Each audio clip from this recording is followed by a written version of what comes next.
Welcome back to Division I Rechecks, episode 104. Today is June 19th, Juneteenth episode. Happy Juneteenth. We record on holidays. You heard it first. Yes, sir. All of them. Work don't stop. It don't. We're going to have a big-time episode coming out probably on July 4th. No, July 3rd, potentially. So Yeah. I don't know if I'm at privilege to say what that will be yet. It will be very exciting. It's big. big. It's large. It's very large. So we're excited about that one. Stay tuned to the socials for that. Instagram, Division I Rejects, Twitter at D1_Rejects. Do some numbers there. Our guest for today's episode, Coach Bobby Jonhson. He's the offensive line coach and run game coordinator at Albion. 2 O-line coaches in a row on the show. Oh, yeah. Shout out to Big Dogs. Don't mind it. Don't mind it at all. But Get Fantuzzi next. Make it 3. we will. Fantuzzi will be up next. He'll be right here on the couch, though. We got to get him out. He wants to come on. He said he wants to. I know he does. We'll get him in here. Every time I see him, hey, man. Yeah, and then I asked him the one time, man, you got to ask me when I'm not big. Like, I got too much going on. Well, then don't give me shit about it. Yeah. Come on in. He'll get in. He will. But great conversation with him in just a little bit. If you want to fast forward to that on YouTube, use the timestamps, bottom of the video. Fast forward to anything that we're going to talk about today. What are those topics, Kobe? The XFL Rookie Draft recap. That happened just a couple days ago. One of the players, one of the draftees that we mentioned on our social posts, he's got an interesting background. We're going to take a look into that. We'll just say he's a badass. Just straight badass. So, excited to talk about him and all of the draftees. We had 7 Division II athletes drafted to the XFL, 1 NAIA player. Very exciting for the lower level guys. The meat of today's episode is a huge $110 million practice facility for a Division III school. You just don't see that kind of money at most levels, especially Division III. it's beautiful. Well, yeah. And preface it by saying it's not just football. And if you follow our socials, you already know what it is. It's Wisconsin Eau Claire. We're going to talk about them in a little bit here, but just wait till you see that thing because it is special. Otherwise, a couple little funnier topics. Father's Day. Jordan Love kind of flopped on Father's Day. His little joke to Bears fans was just that. It was a flop. He really believed he was. So that's the thing is there's actually a wholesome backstory to the joke. And we're going to dive into that a little later. All so right. It wasn't quite as corny I'm as excited. it came off. I haven't heard. So I don't think most people have. And then finally, Nick Saban. He just announced his debut, getting in the ring to do a boxing match. Match. Not quite, but he is in the Showtime. VR. So Showtime TV. As always, you can watch this episode on YouTube. Like I said, don't forget about those timestamps. Listen pretty much anywhere else. Apple Podcasts, Spotify, wherever. Follow us on the socials. But before any of that, let's get into that conversation with Coach Jonhson. Joining the show tonight, the offensive line coach and run game coordinator at Albion College in downstate Michigan, father of Rufio, the Catahoula Leopard Dog, and Twitter aficionado, Coach Bobby Jonhson. Coach, pleasure. Oh, pleasure's all mine, man. Thanks for having me. Of course. I'm almost as excited to have you on as I was when I found out you have an Instagram for your dog. So that might actually be my first follow after this interview. I don't know why I didn't do it earlier. No, he's a ladies' man. I think he's probably got more followers than I do. Not on Twitter, he doesn't. Not on Twitter, no, but Instagram maybe. Yeah, Twitter. I mean, you're all over it, man. You fired off a hell of a tweet this morning that got a good rise out of me. Let's see, I'll pull it up here for the people who the select few that aren't already tapped in with you on the socials. Shiny weight rooms and locker rooms are nice, but if there's no winning culture or the right people to fill those rooms up, it's really just some lipstick on a pig. That is beautiful. I love that. Yeah, man. I mean, just working, working these camps all summer. I'll continue to do so. You meet a lot of great guys on the road, and sometimes you just listen to a dude speak, and you're like, "All right, man." Like, it is what it is. I'm not perfect.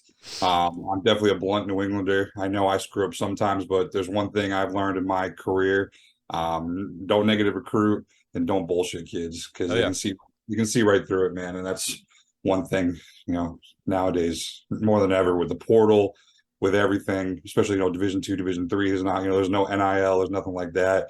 Kids want a coach who's going to be real with them, I transferred twice as a player. So, I know, what happens when, you get sold a bunch of bull. Totally. And we talked a lot about that last week with Coach Burton on how, that's their thing over there at Northward. I mean, he comes on the show. What the hell is he supposed to say? That they're bullshitting kids? But, I know that guy and I know that staff and Coach Bureau that those are the guys, they recruited me out of high school. Those are straight shooting guys. And that's what you look for more than anything. Now, you say no NIL at the D2 and D3 level. I would have believed that too. I'm scrolling through Twitter today. I find a kid, D3 football player, 30 plus NIL deals with companies that you would know off the top of your head. And I'm like, this is, I mean, it's for the 1%, right? The athletes, but this trickle down effect is happening, man. I think it's going to become more and more prevalent as, guys like myself start to leverage platforms a little bit. So I'm excited to see that. But on the point of some tweets, I want to go back to talk about that dumbass video that Barstool put out. I have them muted on every single account that I own. And if they offered me a deal to buy the podcast tomorrow, I'd turn it down. I could not associate myself with that brand, but I saw your reply and I loved it. And like you said, this isn't your first time coaching D3 ball at Albion. Shoot, you played it. You lived it for 4 years, right? 4+ years. And I just want you to tell me what it means to be a psycho D3 football player. And, what can you tell us about the guys that choose that path? I mean, yeah, it's all about the love of the game. I played 1 year D2 ball. I got redshirted and got to play, another 4 years of college football. And I did a PG year. So, I graduated 25 years old. So, I went to a state school. I graduated from a state school in central Massachusetts, Worcester State University. And we called it Woo Mountain State because it was, essentially a spinoff of Blue Mountain State. That's awesome. Yeah. Yeah. And, we had guys that were, 27-year-old Iraq veterans that were playing linebacker for us. We had guys that were, 18-year-old fresh out of college. I think my senior year, our senior class, it was 15 guys, and 13 of the 15 guys, we were transfers. Wow. And out of those 13 guys, I think 7 of us are college football coaches or college strength coaches. So I think, when it goes back to the love of the game, you got to be a psycho because you're not getting any money, you're not getting any recognition, you're not getting anything besides a chance to compete. I was talking to a young man the other day at a camp. He was kind of wishy-washy on playing college football. I said, brother, there's no beer league football. When you're done, you're done. It's not like I can go out with my boys and go play softball on Friday nights. Like, no, when you're done playing college ball or done playing high school ball, and you have the chance to, and you turn it down, that's it. So yeah, no, D3 was a whole different experience. I loved it. I went trading for the world. Helped me to be a coach. The reason I am a coach, I played for a guy named Brian Cullen, coached the same school for 35 years. And my senior year, after my senior season, he was like, "Hey, I think you would be good at this. Why don't you try to do spring ball with us?" Did spring ball, and I never looked back. I love it, man. And you're right. That's not something like I played in a slow pitch softball league this summer. A little like church league type deal, and hit a couple balls out of the park. No big deal. But the point is, you can't just strap the pads up, and people joke about playing in the parking lot all the time.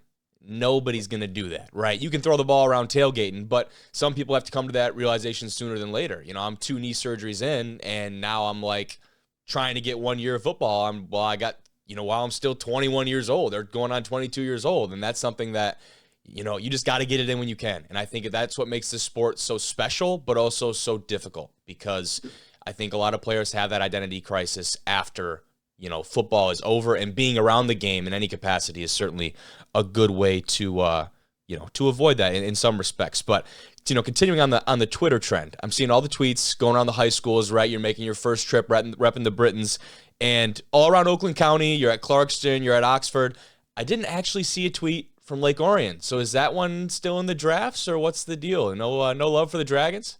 No, I love the Dragons. Our head coach has a really good relationship with them. So he went and visited them when he was out on the road. Does he? Is it Rundle?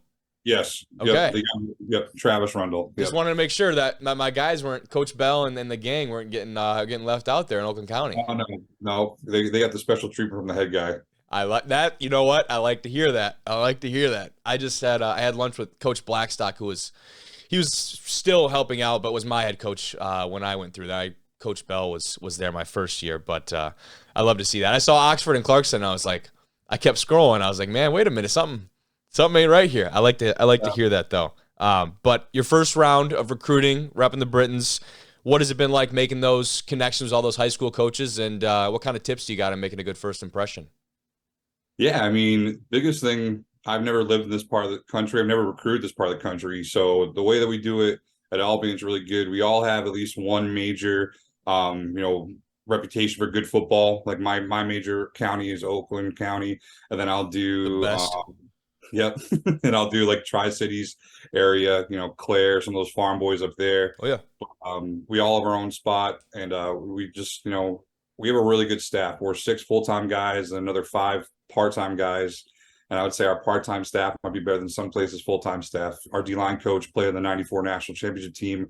Our running backs coach is a Hall of Fame high school coach in Michigan. Our Titans coach is Brad Bush, former FBS, FCS coach. Like, he's awesome. He's the president of the Michigan High School Coaches Association for football now. Oh, And he's our Titans coach. So those guys are great. They're great connections. And then my mentor coached at Western for a while, and he still lives out here. And he's been great for me, telling me, hey, you got to go here, you got to go there. But the biggest tip I'd give to a kid, when they're trying to do a really good, make a really good first impression with a college coach, is be honest about your major. And if you don't have a clue, just say that. Be honest if you want to play college football or not. You'd be surprised how many kids you talk to, and hey Ben, you want to play college ball? Yeah, sure. You talk to them a couple weeks later. Oh no, I'm all set, coach. That's the biggest thing I think with declining numbers and enrollment in high schools and just the population in general in this country right now. Some guys don't want to play ball anymore. So that's one thing for me. The last couple of years I've done, make sure guys love football and really try to get to know them off that. So I'll tell guys, be honest. Hey, if they want to play college football, be aggressive with your recruiting. Be honest with your recruiting. Be honest with your GPA. Know your GPA. So many guys are like, I think a 2.0 or a 3.0. No, man, be honest with your GPA. Know your GPA. Know your test score if you have it. And then just have some good questions ready. Hey, if you're an engineering guy, have an engineering question ready to go. If you're a business guy, have a couple business questions ready to go.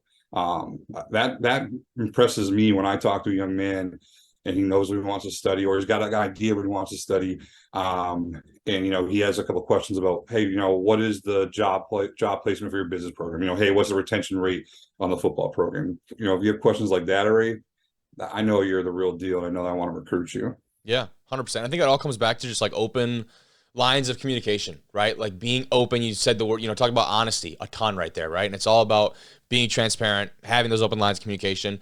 And I think almost more importantly than finding the right place, when you go about it that way, you'll figure out what places are not the right places, right? I know, like, personally, going and visiting a school, and I remember going on my official to another school that was not Northern, and I sit down with this lovely lady. She was in charge of their communications department. I'm a multimedia journalism major.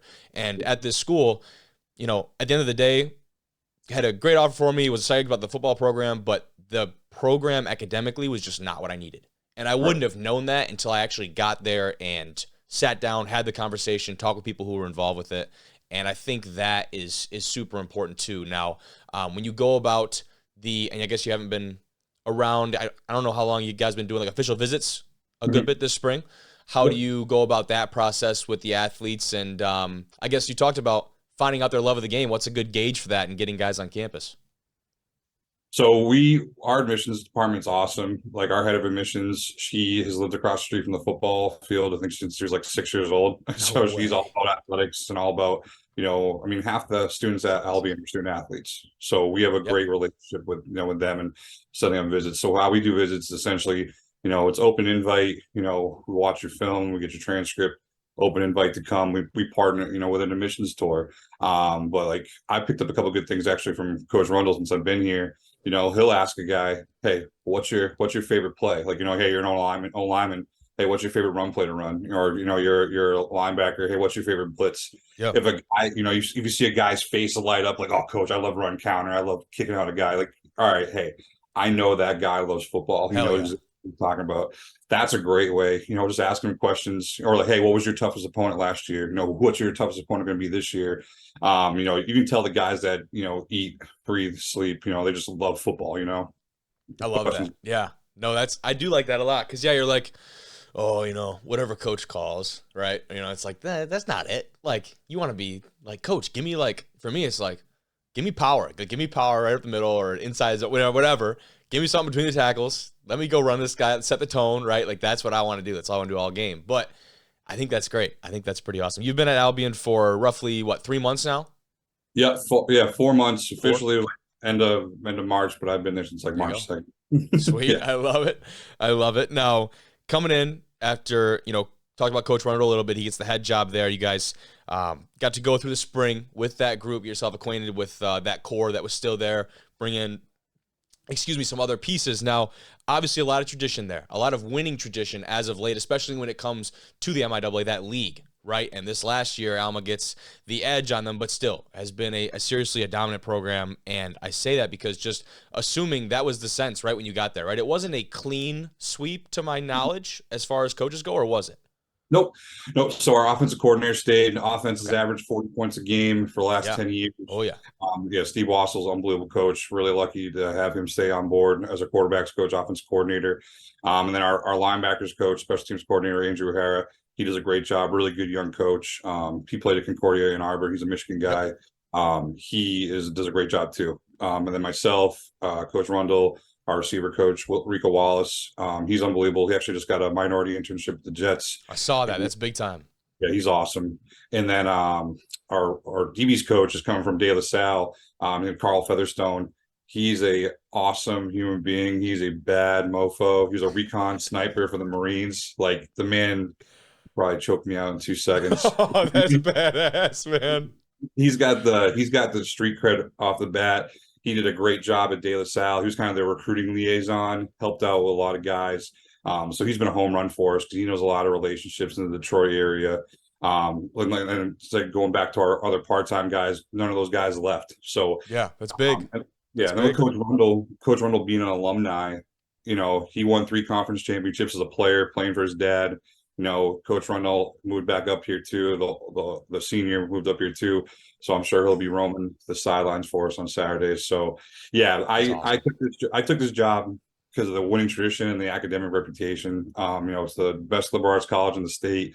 It's one of the best in the country. Our guys are graduating and getting really good jobs. CEO of Zenith Helmets is a Albion alum, American Airlines CEO, Albion a football alum. So we have a ton of successful football alum doing really good things. They got you coached up pretty good. You got all the notable alum off the top of the brain. I try, man. Like I said, you go to some of these camps and you listen to these other coaches talk about MIAA schools. I'm like, shit, I gotta learn my stuff now.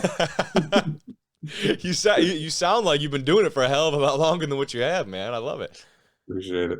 Yeah, that's awesome. Now, we can stick right on the topic of camps. This time of year, I mean, it's all about prospect camps. I know our coaches here, like I've been stopping by the Dome, you try and go in and just bullshit with the coaches. That's how you make good relationships, but they just been gone because camping all over the place. And I just wanted you to give me a realistic rundown of, especially at your position, offensive line.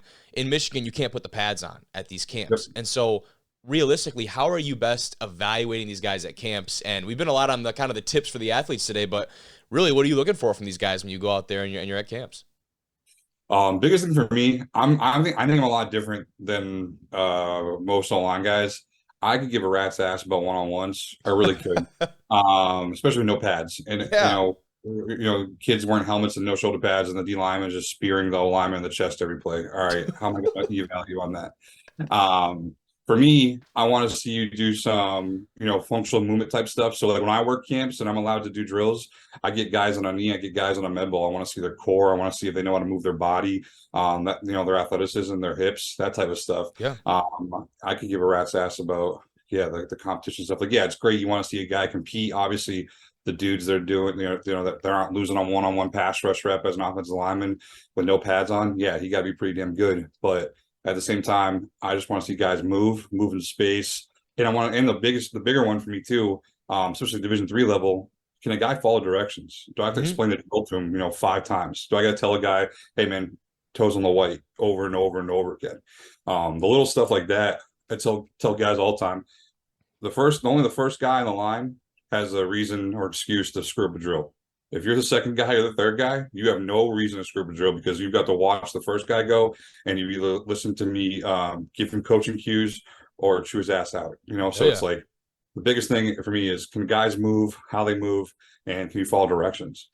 Yeah, and I've seen some stuff from some coaches that have said like they do things purposefully at these camps to make the environment a little bit more hectic or kind of all over the place, just to see, like you said, like what's your attention to detail? Can you focus on certain things? Is there anything that you've got that you've pulled out of the bag of tricks to test some guys or what? So we did our first prospect camp end of May, and it was like 95 degrees. I just went really fast. I mean, I gave him plenty of water, but I just went through our daily Indy, but I just went through really fast. I want to see who was going to give up and who was going to, throw in the towel. But that's it. Yeah, no hidden tricks. I'm not trying to reinvent the wheel. When I'm at camps and I'm I don't have to work them and I can just straight eval. I usually just try to pick one or two, like I said, one or two drills that show the guys using their core, getting off the ball, running off the football, that type of stuff. And I just kind of park myself there. And I usually just write down numbers. All right, hey, this guy can move, this guy can't move, that type of stuff. Just a little mental checklist. And you're putting a lot of teach tape out there on Twitter and the other platforms from your guys' indie and stuff like that. I guess I don't really see a lot of that from other coaches. Is that just like a gatekeeping type of deal, or why is that, do you think? So there's a lot of really good coaches that have gotten out in the last 10 years because the coaching profession, and now probably people will hate me for saying this, is really selfish now. A lot of guys are looking out for themselves. Dude, I know I'm a D3 guy. I didn't play, at some big school. I didn't get a break. I'm very happy being a full-time Division III offensive line coach. Hopefully could be a coordinator someday, head coach someday. But I'm all about helping guys, and I'm all about making offensive line safe, and I'm all about making guys better players. I will share my drill tape with everybody because you know what? Half my stuff I took from somebody else and put a little wrinkle on it. Yeah. I was with a former FBS O-line coach yesterday working at camp. He literally sent me like 95 drill tapes he's made over the last 10 years. And, it's all about sharing and making guys better. And if some high school coach, wants to use my drills or even a guy in my conference wants to use our drills to make their O-lineman better, great. That makes me happy. Like I said, I'm not going to not get a job because, oh man, that dude used my angle drive drill and his guy's way better than my guy. And, we put credit for that drill. That's not going to determine whether I get a job or not. So I'm all about just trying to teach guys safe technique, how to move their body. I train kids privately in the summer. I'm going back home this week to Boston to do that for a week. And I'll post a ton of views from that because I get to work with kids ages 12 to, kids that are playing at Yale and Harvard. So, it's fun, but that's why I do it. Just, try to grow the game, try to grow, offensive line play. I mean, we all know I love my coaches to death. My coaches were my high school coaches were my father figures. I did not learn a hell of a lot of technique for offensive line in high school. So just trying to help these guys become better coaches and better players. I love it. And that's the industry that I'm in a lot of like photo and video and creative work. And it's adopting that same mindset, right? So you always see the final product, right? For you, it's on Saturdays. For me, it's when I post things to our university channels, but sharing things with other people and trying to help in kind of my own way, coach people up, because it's the same way in that you're taking the idea, you're taking this product and you're adding your own creative twist or your own wrinkle, like you talked about, and then producing that. And so if you're doing that, why would you inhibit somebody from doing the same to your work? The mindset seems so intuitive and just so basic, but like you said, at the end of the day, sometimes people have the blinders on and they just can't seem to get out of it. But man, I've had you on here for 20 minutes already, Coach. I appreciate you. I won't take up any more of your time, but this has been great. I wanted to say thank you again for coming on. I'll let you get back to Rufio. Yes, sir. But thanks, seriously, though, thank you, Coach, and have a good night. I'll be in touch. You too, brother. Thank you. Thank you, Coach Jonhson, for coming on. Unfortunately, the guest on Friday's episode will not be an O-line coach, run game coordinator, so we're going to break our short streak there. But I did appreciate having him on. He was a good dude. And anyone listening, please go give Rufio a follow on Instagram. You weren't here for that conversation. Rufio is his adopted or rescued Catahoula leopard dog. So wow. Might have to go. Wrong camera there. Might have to go give him a quick follow on the gram. Yeah, he's a cutie. So he's up to nowadays. But we can switch gears here. And let's start with the XFL, the rookie draft recap. And I'll pull up just a quick, you can see there, our tweet. And you can see there, like I said in the intro, 7 Division II players, 1 NAIA player that were drafted in yesterday's rookie draft. Taking a look at those guys, you got some GLIAC representation there with Cy Barnett from Davenport, and then really also Quentin Barrow from GV. Should mention that one as well. But then after that, I mean, it really does go all across the board From Mankato, you've got Elijah McGee. Ashland, you've got Michael Ayers. He was a guy that really we would have thought would land on an NFL team because he was getting invites from a bunch of different places. Connor Degenhart is an interesting story. Went to Holy Cross out of high school. Obviously didn't see the time that he wanted there and circumstances were not right, so goes to New Haven. Absolutely balls out for them. He's getting a shot with, I believe, the Renegades. Then Wes Moye is from Rocky Mountain College. That is one I had not heard of before. Oh, the Grizzlies? That's sick. They must be, and that logo is pretty dope. That's dope. So shout out to him. He is the one NAIA player, and I learn new schools all the time when I make these graphics, which is pretty exciting. Darius Gaines from Western Colorado out there in the RMAC. Already talked about Quentin Barrow. He was drafted to the USFL as well. So what do you do in that scenario? That is what we're going to talk about a little bit. But the last guy that we're going to talk about a little bit more in depth is Momar Fall from Colorado State Pueblo, and we've had Trey Botts on from there, if you remember. Momar, he actually was invited also, I believe, to Ravens minicamp and to a couple others. So he got his shot. Obviously, unfortunately for him, doesn't look like he's stuck with any of those teams. But the one thing I did want to bring up right off the bat is that in the article from the XFL, it says, quote, XFL teams will hold exclusive rights with the players they select in the draft.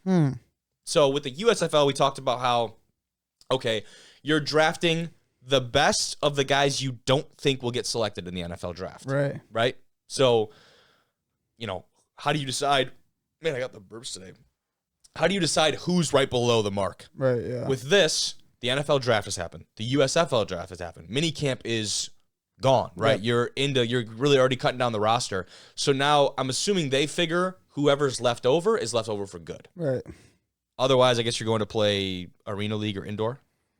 Yeah, but sometimes, one guy gets cut from a practice squad, another team will come, give him a shot. You know what I mean? Yeah, so that's interesting. Now, I guess the opportunity here and the reason why these guys may or may not agree to those terms, obviously this doesn't mean they were signed, it just means that they were drafted, is that security, right? Yeah. You get signed to this league, they know this league's going to be around for another year, and you're guaranteed X amount of games to go out there and get more film. More film, more eyes, right? Yeah, so super excited for those guys. And, for those listening to the show that still would want a chance, the XFL is not done recruiting. There's going to be more showcases held throughout this summer. They're in Atlanta. They were in Atlanta yesterday, excuse me. St. Louis, July 7th is the next XFL showcase. They're in Washington, D.C. on July 9th. Houston on the 14th. Arizona on the 16th. They're all over the place. Wow. So the XFL is not done. They're still out here. And I think, we talked about it last week, how they lost a lot of money. At the end of the day, I think it's actually pretty admirable because they didn't just pull back, right? They had to cut some employees, but they didn't pull back. Even showcases. Even the Rock was like, it's not just like a 1 or 2 year thing. Like they want to make it the long term. They want to make it the long run. So I mean, it might be shitty now, but hopefully, short term losses become long term gains. Yep. Right. That's probably their insight going into it. That might be put up on the fucking headquarters right now. That sentence right there. Yeah, it's probably everywhere. Team morale might be at a little bit of a low. Yeah. Locker room chemistry, 48%. Yeah. But the XFL Combine is July 25th through 27th in Arlington, Texas. That is invite only, though. So I think that's different maybe potentially than the showcases, which could be a register type deal. So that Combine, invitations will be sent to the top performers from the showcases earlier in the summer. So if you're out here at these showcases, you ball out, you get an invite to the Combine. Okay, so they that's have cool. steps, I guess, to this deal. But I do you're all around Atlanta, I guess, Houston, D.C., so you're East Coast, you're St. Louis, Midwest, Arizona, you get a little closer out to West Coast, right? Yeah, I mean, they're hitting everywhere. Their spread is really good. So there's really not excuses for guys because they're giving them all the opportunities in the world. Right. And I think that's probably the best part about it. Now, Momar Fall, the guy from CSU Pueblo. And, of course, I do my research and a little bit of homework on these guys when I see them. And usually, I'm throwing them some follows on the gram and on Twitter trying to, boost them on the socials. Right. I come across his feed. That is the first thing I see. Yeah, dude. Holy shit. I wonder if they call him like the Lion King or some shit. That would be badass. And if you think this is dope. Yeah. Another good one, shit, but wait. Dude. Look at this dude. He not he just walking like this is just everyday shit. Yeah. Hey, come on, let's go, bro. On. Come on, bro. Hey, man, pick up the pay, man. It's like it's security, dude. Look at him. That's dope. Again, I literally just saw this, thought I would show it because the dude is just awesome. anyone who does this. Yeah, it's unique as hell. Yeah, exactly. Unique. That's a great word for it. And I personally don't know like how this ties into. I never seen nothing like it. No, dude. Maybe with like freaking what's his nuts? The Tiger King. No, well, yeah, him. But I'm blanking on his name. He died. What? Just Steve Stingray. Irwin. Yeah, Talking about Steve. he didn't do like tigers and lions and shit though. Not really. Yeah. He was around some for sure, Yeah. but that wasn't his forte. But like I said, I don't know what kind of significance this has in his culture or his heritage, so I don't even want to speculate on that. I'm sure it has some type of roots with where he's from originally. Mm-hmm. Either way, I think this It's dope. show is just about highlighting badasses when we can. Yeah, this is sick. Yeah, so I had to throw that in there. I thought that was so dope. You missed it too. Coach Jonhson earlier was talking about their DB's coach, who was he was in the Marines, and he just said was a bad mofo, quote, and he said he could probably choke me out in a minute. No way. Yeah. And Jonhson, he's big, like he's old line coach, Is he's he? big as hell. He said he could choke me out in a minute, no problem. Wow. Pretty dope, dude. It's from De La Salle. Oh, okay. But the meat of the video, this is what I really wanted to get into.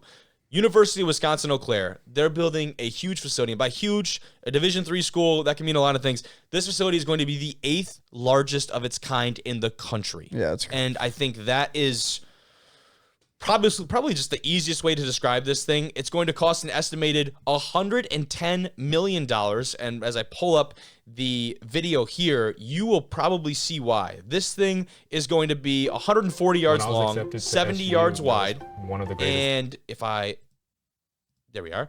And 83-foot ceiling. So 83 feet tall. And that just gives you oh my gosh, kind of rough dimensions of what to expect on that. Now let me pull up the clips. do they have a rendering yet or from no? the actual building. They do have all kinds. They've broken ground on this. Construction was actually supposed to begin in 2020, was postponed due to the pandemic, but then in 2021 or 22, I can't remember, they officially broke ground. Here is a little bit of an update from the site of this building. And oh my gosh, there you get a good idea of what exactly this entails. Let me go back full screen there.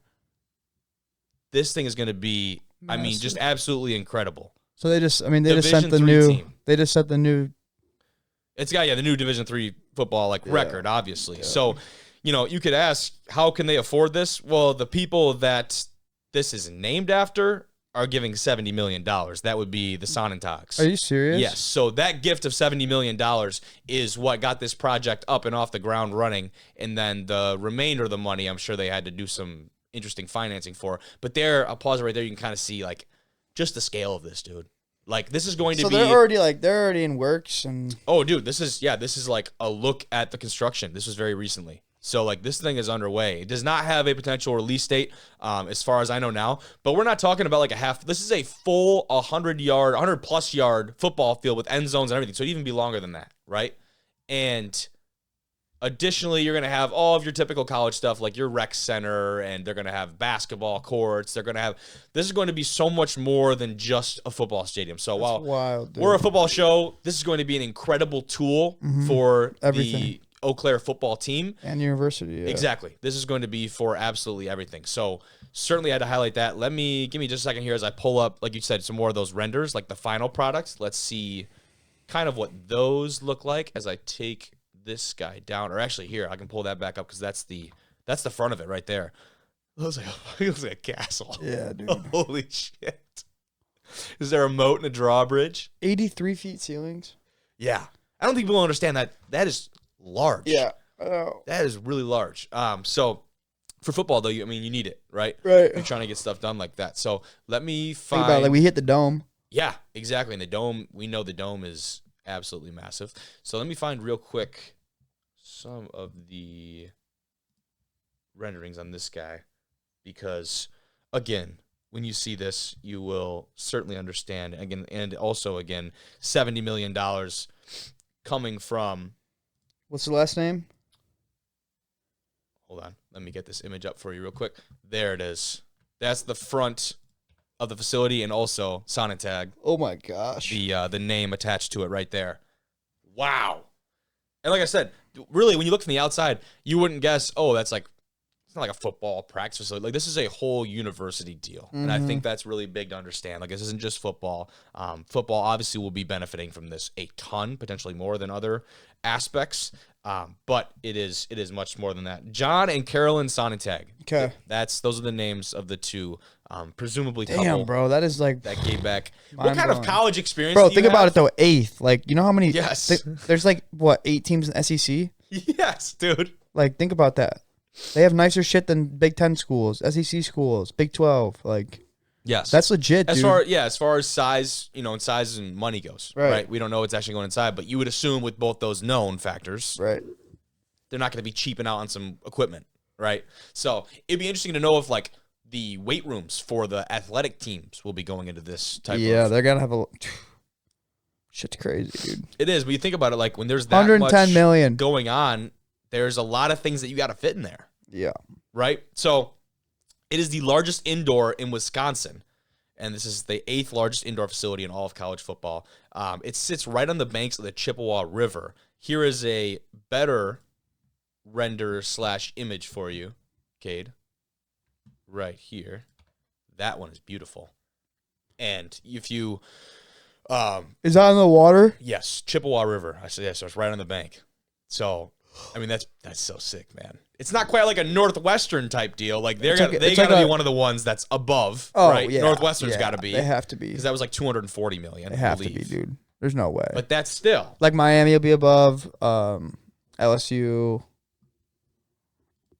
probably Florida State.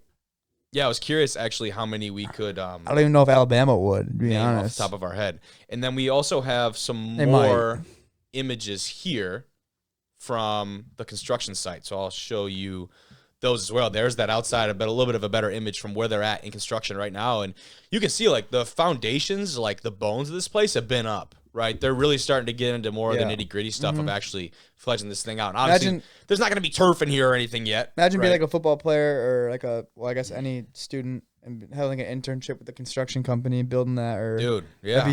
That'd be sick. I feel like that'd be like think about our guys. Yeah, doing internships and they build construction management like here, and they went to an internship and started building that shit. Yeah, and now obviously it might be frustrating for those guys because let's face it, most of the players there right now are probably not going to see the fruits of this labor. Like this thing won't be open for quite some time. But that's the thing is like you're going to attract so many more prospective student athletes to this place, and in a league like the WIAC, something the WIAC in that league as uber competitive as it is for a team like Eau Claire, which I don't know. I can't speak on other sports. Football has not really been in that conversation as far as league champs go. Right. This is something that I would sure hope kind of turns the edge. Right. So I mean, they're definitely it's not. Shout out to football. They're not cheap. They're not being cheapos. Shout out to Football Scoop, by the way, for the article. Great source of all things college football. That is a good one to the ceiling right there. Oh that's sick. Man, is that cool? You can see the cars for scale right there. Just massive. It's cool. Just absurdly large. So looks like a freaking greenhouse. It kind of right now it kind of does because it looks like it's just wide open, dude. Yeah. So very. You walk in the back of Lowe's and there you are in the back in the plant garden. Oh, that's pretty good. The quote here talking about. I'm trying to think here. Talks a lot about recruiting. And also, like I said, attracting all the different student athletes. The quote from their AD here is that it's significant basically for all of their programs. Yeah. Right. Just to compete. And it's not, he was very, wanted to emphasize that. This is going to attract enrollment even outside of athletics. Also going to be big for the community.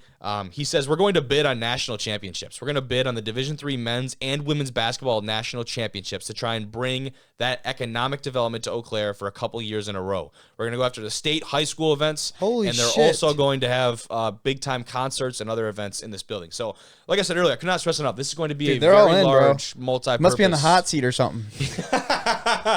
He called up his friends, the Satin Tigers or something, and was like, hey, we need a little bit of that. Yeah, give me 70 mil. I'll cover the rest. I don't know. I promise it'll be worth it. I don't even know how he covered the rest. Is the thing. But how do you approach somebody like, okay, Miss Santaga and Mr. and Mrs. Santaga, I'm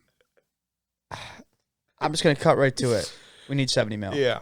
We got 40 mil from Larry, Moe, and Curly. You guys got to cover the 70. It's very interesting though. We'll to name hear it after about you. Them talking about hosting those events too, because obviously there's a great chance that they're never in those events, right? It's hard to make it to that stage, but when you host those events, if like they you got said, kids though, they better be going there, bro. right? Like, come on. Yeah. But like you said, you host those events and you bring that economic impact to that area, and all that's doing is benefiting your university. Yeah. So That's dope. having the facilities to do that, I think the best example of that actually is seeing teams fight for like hosting a Super Bowl. Yeah, right. Definitely. I think that's even like the NFL draft. I feel like yes, the draft is another really good comparison because you're not competing, but Detroit like, you next still year, want to baby. have that. Hell yeah, 2024. But that was that for Eau Claire. We can move on. Jordan Love or Nick Saban? Let's finish off with Saban. Okay, we can go with Jordan Love. Now, Father's Day was this weekend. Hope all the fathers had a great Father's Day. Jordan Love, it seemed like made a joke that fell pretty flat on Father's Day. This is it. He says, "Happy Father's Day to all the Bears fans out there." And I read that, and I was like, "Oh, that's funny." But then I read it again. Yeah, it's the same shit, dude. And I was like, that actually doesn't make any fucking sense. Yeah, shout out the War Room. Because I looked at it and I was like, all right, whatever. And then I go in the group chat and all the smallers are like, what the hell is this guy talking about? And I'm like, yeah, what the hell is he talking about?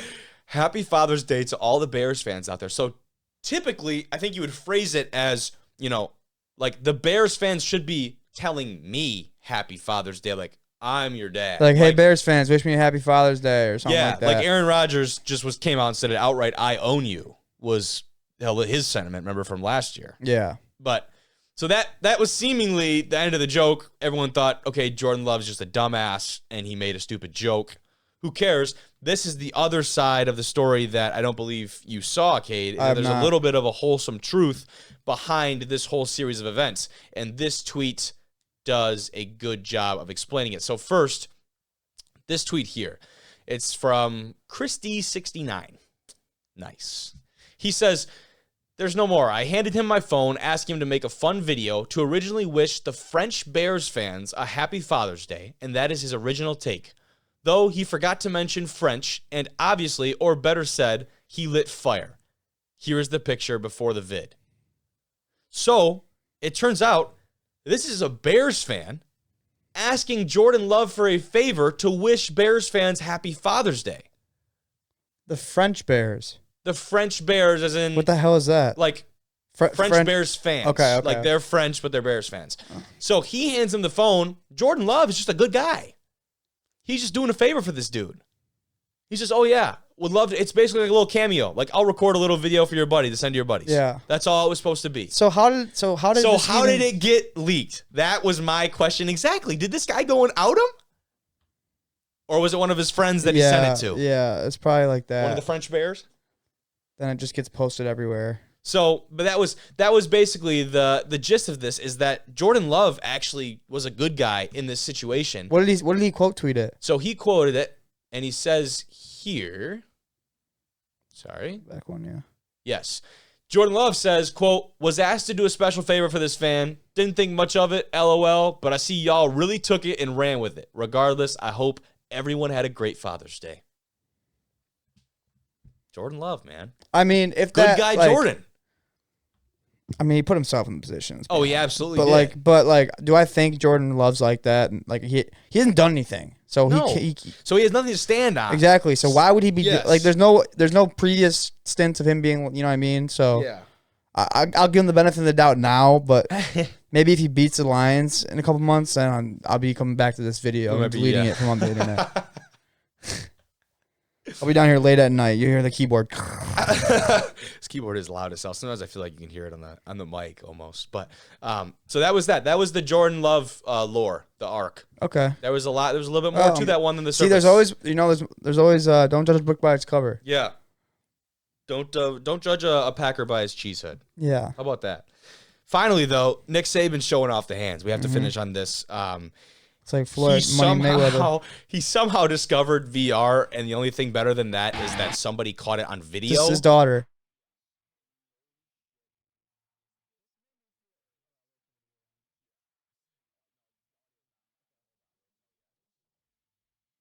Why is it on? There it is. Okay. Can't have that music on there. I'll probably have to mute that portion Just for copyright rewind- purposes. Alright, so. But hey, we're going to watch it again. Nick Saban pulling out the mitts on VR. Dude. Now you get into your commentary. This is great. This actually made me feel really good about myself because Why? I saw this video. I'm like, wow, Nick Saban is like real. He's not a bot. He's a real human. And he just does stupid he's shit shadow like box. us. He's exactly. You know what I mean? So I was like, maybe I'm not. You know, maybe I am doing something right. Like someone, I saw a couple of Like, really look good at him, memes, bro. like- He's enjoying his life like any other guy would do with that thing. The classic family room. You got the dog bed behind. Yep. Him. I don't know what kind of. Is it Christmas? Oh wait. Okay, this is the thing. It probably was Christmas because like he probably just got the VR. Yes. And it was obviously wasn't. So it you know what says I mean? Happy Father's Day to the GOAT. And there's This is football probably- on. This is an old video. Yep. That's resurfacing now for our delight of Nick. Good. He's trying to show people what happens if Bama gets snubbed from the playoffs again this year. Yeah, he's gonna give them that 1-2. Haha. That shit ain't gonna fly no mo. I love to That's imagine awesome. that he's got like, who would he be boxing in there? Sarkeesian? No, no. Who would he be boxing? No, it would be A&M, Jimbo. It would definitely be Jimbo.